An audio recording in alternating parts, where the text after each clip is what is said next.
Kagulat World, humanda ang lahat sa pinakamalaking balita na magpapayanig sa mundo ng Philippine basketball. Sa gitna ng matinding paghahanda para sa Asia Cup, isang impormasyon ang kumakalat na parang apoy na posibleng magpabago sa lahat ng ating inaasahan. Ang inaasahang final 12-man lineup ni Coach Tim Cone para sa Gilas Pilipinas sa nalalapit na tune-up game kontra Jordan, buo na at may mga pangalan na magbibigay gulat sa marami. Matapos ang mainit na laban kontra Macau Black Bears, tila may bago ng mukha ang pambansang koponan na handang sumabak sa huling pagsubok bago ang Asia Cup. Ang mga katanungan kung sino ang papasok at sino ang maiwan ay mayroon ng sagot, at ang mga desisyong ito ay tiyak na bubulabog sa social media. Ang pagbabalik ng dalawang higante sa court at ang pagkawala ng ilan sa mga paborito ay nagpapatunay na seryoso ang Gilas sa kanilang misyon. Ito ay hindi lang basta roster announcement, Kagulat World. Ito ay isang malalim na tactical na pagbabago na sumasalamin sa determinasyon ni Coach Cone na makabuo ng pinakamalakas at pinaka-adaptable na koponan. Sino ang mga bumalik na magpapalakpak sa atin? Sino ang mga nagbigay daan para sa bagong estratehiya? At ang pinakamalaking tanong, handa na ba talaga ang Gilas na gulatin ng Jordan at ang buong Asia sa bagong lineup na ito? Ang August Tour tune-up game sa Jeddah, Saudi Arabia, ang magiging huling pagsubok at ang mga sagot ay malapit na nating matuklasan. Manatili at alamin ang lahat ng detalye sa likod ng shocking 12-man lineup na ito. Kagulat World, maghanda ang inyong mga puso sa isang pasabog na balita na tiyak na magpapataas ng kilay ng bawat basketball fan. Sa wakas, ang mga tanong na matagal nang gumugulo sa isip ng marami ay may sagot na. Buo na ang 12-man lineup ni Coach Tim Cone para sa Gilas Pilipinas na sasabak sa huling tune-up game kontra Jordan sa Agosto 2 sa Jeddah, Saudi Arabia. Ito ay hindi lang basta roster, ito ay isang deklarasyon ng Giera, isang mensahe sa buong Asia na ang Gilas ay handang-handa ng gulatin ang lahat.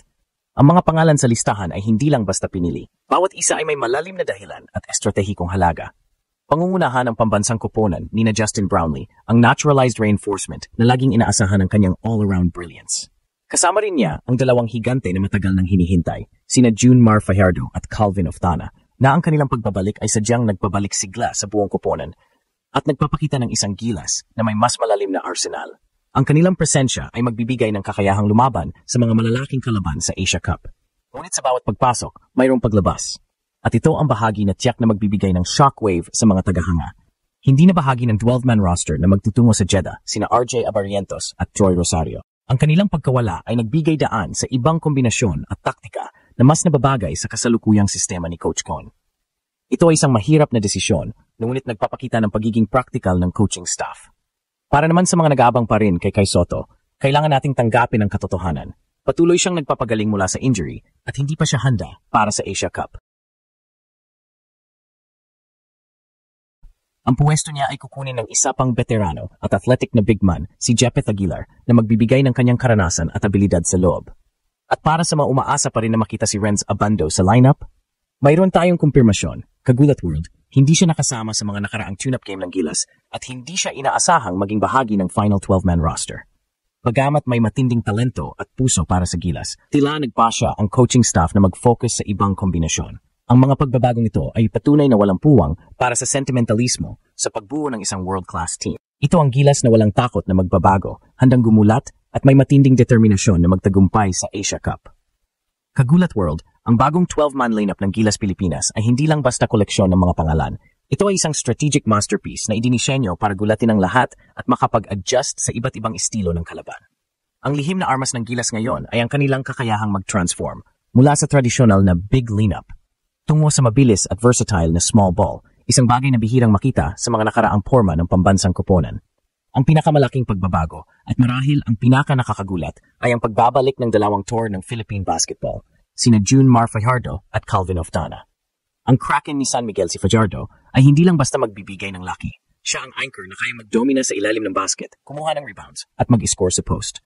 Ang kanyang presensya ay magpupuwersa sa depensa ng kalaban na dublehin siya, na magbubukas ng maraming tirahan para sa mga shooters sa labas. Para naman kay Oftana, ang kanyang husay bilang stretch 4 at kanyang abilidad na bumato ng 3-pointers ay magbibigay ng mahalagang espasyo, habang kaya rin niyang dumepensa sa mas malalaking players. Ang kombinasyon ni Fajardo at Oftana ay nagbibigay sa Gilas ng kakayahang lumaban ng pisikalan at mag-establish ng inside presence, isang bagay na kadalasang kulang kapag small ball ang ginagamit. Ngunit huwag tayong magpadala sa akala na puro laki lang ang Gilas ngayon. Ang team na ito ay may kakayahang lumipat sa isang mabilis at nakakagulat na small ball lineup. Dito papasok ang versatility ni na AJ Edu, Jamie Malonzo at Kevin Quiambao. Si Edu, na nagpakita ng malaking improvement sa kanyang defense at athleticism, ay kayang maglaro bilang isang undersized center na nagbibigay ng bilis at abilidad na mag-switch sa lahat ng screen. Sina Malonzo at Quiambao, na kilala sa kanilang all-around game, athleticism at kakayahang bumato mula sa perimeter, ay magbibigay ng 3-and-D options na magpapalawak ng floor. Ang kanilang abilidad na tumakbo sa transition at mag-create ng fast breaks ay magiging bangungot para sa mga mabibigat na koponan. Ang core ng mga guards at wingmen na sina Justin Brownlee, Dwight Ramos, Chris Newsom, CJ Perez at Scotty Thompson ay siyang magsisilbing engine ng Gilas. Sila ang magdadala ng bola, magpi-playmake at magbibigay ng consistent scoring. Ang kanilang chemistry at ang abilidad na mag-adjust sa iba't ibang tactical plays ni Coach Cone ay magiging susi. Ang pagiging nasa likod ng ganitong lineup ay nagbibigay kay Coach Cone ng maraming baraha sa kanyang kamay, isang Gilas na kayang lumaban ng pisikalan at kayang magpabilis para gulatin ang kalaban. Ito ang Gilas na handang mag-transform, handang mag-level up, at handang ibalik ang Pilipinas sa tuktok ng Asian basketball. Bagamat hindi opisyal ang kanilang lineup, inaasahang ilalabas ng Jordan ang kanilang core roster na pangungunahan ng kanilang veteranong point guard na si Amin Abu Hawas. Si Abu Hawas ay isang scoring threat na may kakayahang mag-create ng plays at siya ang magbibigay ng matinding defensive test sa mga Gilas guards tulad ni na Scotty Thompson, Chris Newsom at CJ Perez. Ang kanilang husay sa perimeter defense at ball handling ang masusubok sa bilis at galing ni Abu Hawas. Ito ay isang matchup na dapat abangan dahil ang gwardiya ng Jordan ay kilala sa kanyang kakayahang mag-init at magdala ng opensa. Ngunit ang pinakamalaking banta mula sa Jordan at ang dahilan kung bakit ito ay isang make or break na laro para sa Gilas ay ang kanilang naturalized forward, si Dart Tucker. Si Tucker ay isang physical na player na may kakayahang umiscore mula sa loob at labas at siya ang magsisilbing barometer kung gaano ka-epektibo ang depensa ng Gilas sa mga naturalized players. Ang mga forwards ng Gilas tulad ni na Justin Brownlee, Jamie Malonzo at Dwight Ramos ang kailangang tapatan ang kanyang lakas at scoring prowess. Hindi lang iyan dahil ang presensya ng versatile forward na si Yusef Abuwazane ay magbibigay ng karagdagang laki at athleticism sa loob na siyang susubok sa rebounding at paint defense ni na Junmar Fajardo, AJ Edu at Japeth Aguilar. Ang laban na ito ay ang ultimate litmus test para sa Gilas. Dito masusubok kung paano gumana ang chemistry ni na Fajardo at Oftana sa ilalim ng sistemang mabilis at versatile.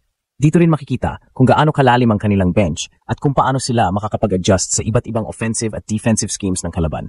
Ang bawat possession, bawat shot at bawat depensa ay magiging critical. Kung kayang dominahin ng Gilas ang Jordan sa kanilang sariling teritoryo, ito ay magsisilbing isang malakas na pahayag sa buong Asia Cup na sila ay handa, mas malakas, at may isang secret weapon na kayang gulatin ang buong rehiyon. Ang Asia Cup ay nagsisimula na, kagulat world, at ang Gilas ay handa na magpakita ng kanilang bagong mukha.